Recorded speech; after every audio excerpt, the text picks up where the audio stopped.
Selamat pagi, jumpa kembali dalam renungan harian GMI Ebenezer. Ingatlah, kita bukanlah pemilik, tetapi pengelola. Semua harta yang kita miliki harus kita pertanggungjawabkan kepada sang pemilik harta yang sebenarnya, yaitu Yesus Kristus. Mari kita berdoa. Kami bersyukur Tuhan, Kau selalu mengingatkan kepada kami untuk kami mengerti dan memahami apapun yang kami miliki itu semuanya adalah milik Tuhan. Segala harta kekayaan yang Tuhan percayakan untuk kami nikmati, kami hanya sebagai pengelola, tetapi hak milik yang sesungguhnya adalah Engkau. Kami bersyukur firman Tuhan yang selalu mengingatkan kami akan keberadaan dan kebenaran. Segala sesuatu hal yang benar kami ingin lakukan. Pada pagi hari yang indah ini juga Tuhan, kami mau mendengarkan firman-Mu. Biarlah firman-Mu ini menjadi berkat untuk kami terus bertumbuh dan sungguh-sungguh mengasihi Tuhan. Terima kasih ya Bapa, di dalam dan demi Yesus Kristus kami berdoa dan mengucap syukur. Amin. Pagi ini kita akan bersama-sama merenungkan satu tema firman Tuhan. Muliakanlah Tuhan dengan hartamu. Bapak, Ibu, serta saudara-saudari, bagi orang Israel memberikan persepuluhan kepada Tuhan itu adalah kewajiban. Lalu mereka memberikan persepuluhan itu 1/10 dari semua penghasilan. Dan penghasilan pertama itu harus dipersembahkan kepada Tuhan. Kalau mereka panen anggur, panen yang pertama mereka persembahkan kepada Tuhan. Kalau mereka usaha ternak, lagi ternak mereka bulu-bulunya digunting, hasil pertama mereka persembahkan kepada Tuhan. Dan mereka begitu tekun bertanggung jawab, dan itu sudah mendarah daging. Mereka harus memberikannya kepada Tuhan. Hasil usaha mereka, mungkin ada orang yang usahanya setiap hari, 3 hari sekali, seminggu, 2 minggu, atau mingguan, bukan hanya bulanan. Mereka persembahkan yang terbaik kepada Tuhan. Nah, ini menjadi pemahaman, pembelajaran penting bagi kita. Kita sebagai anak-anak Tuhan, apakah Tuhan menuntut kita untuk memberikan persepuluhan? Sebenarnya kalau kita mengikuti ajaran Tuhan, itu memberikan kesukacitaan bagi kita, dan akhirnya kita juga yang menikmati. Karena ketika kita memiliki segala sesuatu yang kita sudah usahakan, kita kerjakan, tapi ketika kita tidak berani memberi, maka kita akan dikuasai oleh yang namanya keserakahan. Dan banyak orang yang serakah menghalalkan segala cara, bahkan rela memutuskan hubungan saudara hanya karena serakah. Rela orang tua sendiri, adik sendiri, hanya demi uang, karena keserakahan menyakiti hati mereka. Nah, pagi ini kitab Amsal pasal 3 ayat yang ke-9 sampai yang ke-10, demikian bunyi firman Tuhan.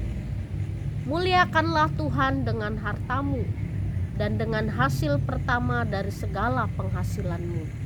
Maka lumbung-lumbungmu akan diisi penuh sampai melimpah-limpah, dan bejana pemerahanmu akan meluap dengan air buah anggurnya. Nah, muliakanlah Tuhan dengan hartamu. Lalu harta yang mana? Dengan hasil pertama dari segala penghasilanmu. Jadi segala sesuatu yang pertama, yang terbaik, yang diberikan kepada Tuhan, bukan yang sisa.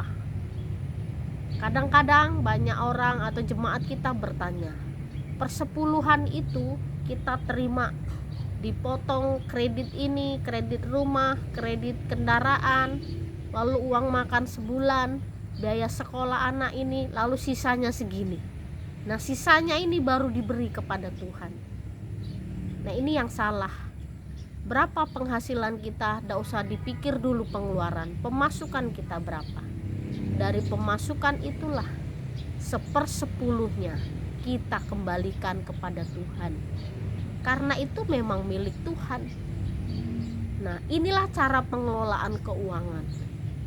Muliakanlah Tuhan dengan hartamu. Dan percayalah, berdoalah bahwa Tuhan akan memelihara. Kalau kita yang gajian bulanan, Tuhan memelihara kita sebulan penuh. Percayalah bagaimana cara Tuhan kita memelihara, luar biasa. Kita tidak akan kekurangan. Lalu Amsal juga menjelaskan, kalau engkau sudah memuliakan hartamu dengan hasil pertamamu, dengan segala penghasilanmu, maka lumbung-lumbungmu akan diisi penuh sampai melimpah-limpah, dan bejana pemerahanmu akan meluap dengan air buah anggurnya. Nah, segala yang kita persembahkan 1/10.